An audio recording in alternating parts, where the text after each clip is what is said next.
Welcome to ATR TV Telugu. YS Jaganmohan రెడ్డిపై మంత్రి డోలా ఆంజనేయులు తీవ్ర స్థాయిలో విరుచుకుపడ్డారు. గురువారం మీడియాతో మాట్లాడుతూ జగన్మోహన్ రెడ్డి చేసిన పాపాలు పుట్టలో పాములు బయటకు వచ్చినట్టు వస్తున్నాయన్నారు. జగన్మోహన్ రెడ్డి ఒక ఫేక్ ముఖ్యమంత్రి అంటూ వ్యాఖ్యలు చేశారు. చాలా మంది యువత వాలంటీర్లుగా వచ్చారు. నీవు కానీ మీ సలహాదారులు కానీ మన వాళ్ళకందరికీ ఉద్యోగాలు వచ్చాయని చెప్పారు. మీరంతా కూడా నా సైన్యం అనుకున్నారు.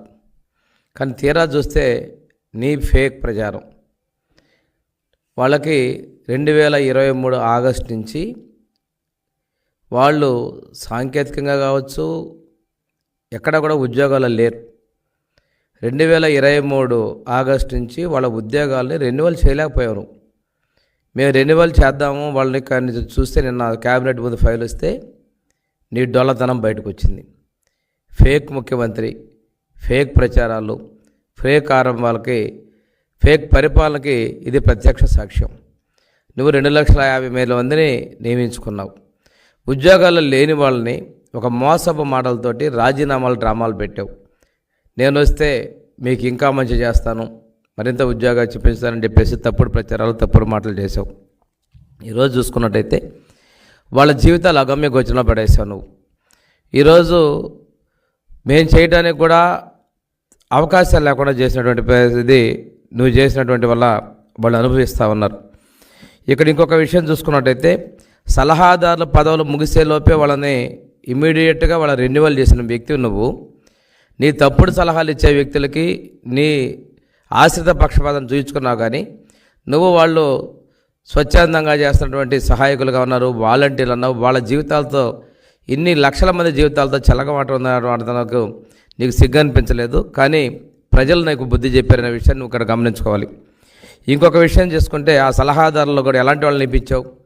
కన్నాలు వేసే వాళ్ళని నియమించావు. కానీ మేము ఇచ్చాం, సలహాలు ఇచ్చే కన్నయ్యని ఇరిగేషన్ గేట్ల నిర్మాణానికి ఇచ్చాం. దాని ఫలితం ఏంటంటే తుంగభద్ర గేటు కొట్టుకుపోతున్న సమయంలో, వరద ఉన్న సమయంలోనే గేట్లు కాపాడి, అది జాతీయ ప్రాజెక్ట్ అయినా ఉమ్మడి ప్రాజెక్ట్ అయినా కాపాడి మనం నీళ్లు నిలబెట్టుకోగలిగినటువంటి మా ప్రభుత్వం చిత్తశుద్ధి. మరి నీ టైంలో అన్నమయ్య డ్యాం కొట్టకపోతే వదిలేసేసావు. అదేవిధంగా గుళ్ళకొమ్మ గేట్లు కొట్టకపోతే మా పెట్టలేదు. అటువంటి అసమర్థుడు నువ్వు.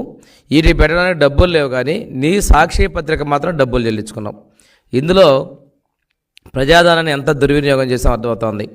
ఈ వాలంటీర్లకి, సచివాలయ ఉద్యోగస్తుల కోసం సంవత్సరానికి 102.6 కోట్ల రూపాయలు, 2 సంవత్సరాల కంటే 205 కోట్ల రూపాయలు సాక్షి పత్రిక కొనుగోలు చేయడం కోసం నీవు ఉపయోగించావంటే ఎంత అక్రమదాని. సాక్షి పత్రిక మళ్ళీ నీ కంపెనీయే, మీ సత్యమణి డైరెక్టర్గా ఉన్నటువంటి ఈ కంపెనీకి డబ్బు మళ్ళీ ఇచ్చుకున్నావు.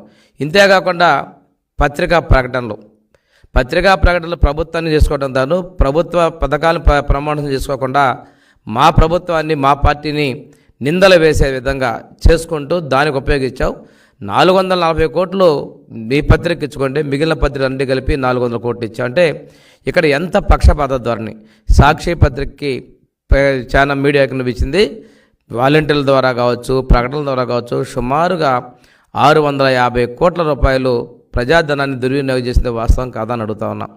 ప్రజలకి కొన్ని పథకాలకు నువ్వు డబ్బులు లేవంటున్నావు, కానీ నీ సొంత పథకానికి మాత్రం నిధులు మళ్ళించుకోవడం చాలా దుర్మార్గం అని చెప్పి తెలియజేసుకుంటూ, ఈ రోజున నిన్న తిరుపతి తిరుమల దేవస్థానంలో లడ్ల తయారీలో మనకి విచారణలో జరిగిన వాస్తవాల్ని, ఈ రోజు ఉన్నటువంటి అధికారుల ద్వారా వచ్చిన విషయాన్ని మా ముఖ్యమంత్రి గారు మాట్లాడితే, చాలా కాలం నీ బాబాయ్ చైర్మన్గా వ్యవహరించాడు, ఆశ్రిత పక్షపాతం రుజువు చేసుకుంటూ ఉంటే ఆయన మాట్లాడితే నేను ప్రమాణానికి సిద్ధం అంటున్నాడు. ప్రమాణం వద్దు, నిష్పక్షపాతంగా కుదిరితే నువ్వు ఏదైనా సిఐడి ఎంక్వైరీ, సిబిఐ ఎంక్వైరీలో కోరితే సుబ్బారెడ్డి గారికి బాగుంటుంది. నీ ప్రాంతంలో నీ ఊరి దగ్గర గేట్లు కొట్టుకుపోతే నీకు బాధ్యత లేదు. కానీ ఈరోజు లడ్డుల్లో వచ్చిన కంప్లైంట్ల ఆధారంగా లడ్డు నాణ్యత లోపించిన దానివల్ల ఇది మీరు అధికారులు చూస్తే వచ్చినటువంటి ఎక్కడి నుంచి వచ్చాయి ఏంటి ఇవన్నీ పరిశీలన చేస్తే వచ్చిన దాన్ని మా ముఖ్యమంత్రి మాట్లాడితే నువ్వు సిగ్గు లేకుండా ప్రమాణాల కోసం మాట్లాడుతున్నావు. ప్రమాణాల కనుక ఉన్నట్టయితే తిరుపతిలో చేసిన దారుణాలు ఇన్ని కాదు, ఇవన్నిటి కూడా నిగ్గుదాల్చాల్సినటువంటి పరిస్థితులు ఉన్నాయి. దాని మీద సమగ్ర విచారణకు నువ్వు కోరింటే మేము సంతోషించామని కూడా తెలియజేసుకుంటూ, ఈ రోజున మీరు ఏదైతే వాలంటీర్ల విషయంలో కావచ్చు, అదేవిధంగా సాక్షి పత్రికలకు వచ్చినటువంటి అక్రమ దోపిడీ కావచ్చు, ఈరోజు నీ సేవకులు నీకు ఉన్నటువంటి సలహాదారులుగా ఉన్నటువంటి వ్యక్తులు మాట్లాడే విధానాలు చూస్తూ ఉంటే ఒక్కొక్కటి ఈ పాపాలని మిమ్మల్ని వెంటాడి వదిలిపెట్టవు. దయచేసి మా మీద అది ఇంకా కూడా తప్పుడు ప్రచారం మనట్లా. వరదలు వస్తే గంట 2 సార్లు వస్తావు, వాళ్ళ దగ్గరికి వచ్చేసి ఏదేదో మాట్లాడతావు. ఏం సాధించడానికి విమర్శలు చేస్తావు? చేత అయితే సాయం చేయి. నేను ₹1 కోటి ఇచ్చాను, ఎక్కడ పెట్టి ఆ ₹1 కోటి ఏం చేసింది? తండ్రి ముఖ్యమంత్రిగా ఉన్నప్పుడే చేసిన దోపిడీ, తన ముఖ్యమంత్రి స్థానంలో చేసినటువంటి ఇది అన్నిటినీ కాదనుకొని ఈరోజు కూడా పనిచేసే ప్రభుత్వం మీద బురద చల్లద్దు. 100 రోజులలో మేము చాలా నిర్ణయాలు తీసుకున్నాం, అవన్నిటినీ కూడా మేము ప్రజల్లో కూడా తీసుకెళ్ళిపోతా ఉన్నాం. ఈ 100 రోజుల్లోనే ఓపిక లేకుండా మా మీద విమర్శలు కమ్మేటువంటి ప్రయత్నాలు మానుకో జగన్మోహన్ రెడ్డి అని చెప్పి నేను హెచ్చరిక చేస్తా ఉన్నాను.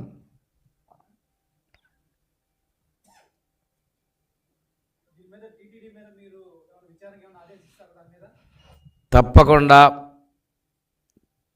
పవిత్రమైన దేవుడు, కలియుగ ప్రత్యక్ష దైవమైనటువంటి వెంకటేశ్వర స్వామి సన్నిధానంలో చేసినటువంటి లోపాలన్నిటి మీద కూడా మేము సమగ్ర దర్యాప్తు చేపడతామని చెప్పేసి నేను తెలియజేస్తున్నాను.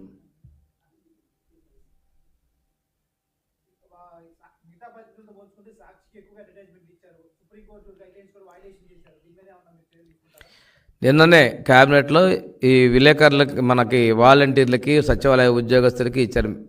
గత